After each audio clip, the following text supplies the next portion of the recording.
प्राचीन समय की बात है। अयोध्या के पास एक गांव में गोपाल दास नाम का एक साधारण ब्राह्मण रहता था। वह अत्यंत गरीब था, लेकिन उसकी भक्ति अटूट थी। उसका जीवन भगवान श्री राम के नाम में ही समर्पित था। वह प्रतिदिन भजन कीर्तन करता और लोगों को राम कथा सुनाता, लेकिन उसकी गरीबी के कारण गांव के लोग उसे तुच्छ समझते और उसका मजाक उड़ाते।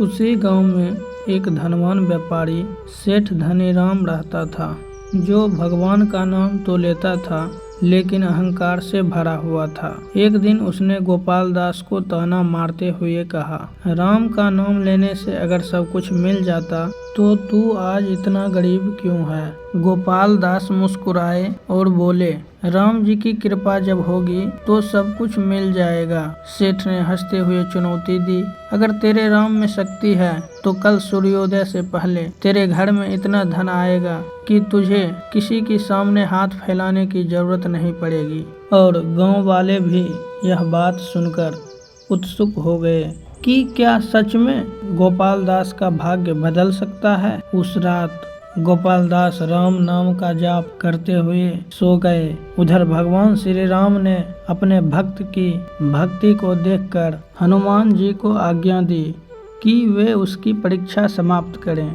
सुबह जब गांव वालों ने गोपाल दास के घर का दरवाजा खटखटाया तो वहां का नजारा देखकर हैरान रह गए। छोटा सा मिट्टी का घर सोने चांदी से भर चुका था और द्वार पर सुंदर वस्त्रों और अनाज की बोरियों के ढेर लगे थे। गोपाल दास खुद यह देखकर चकित थे।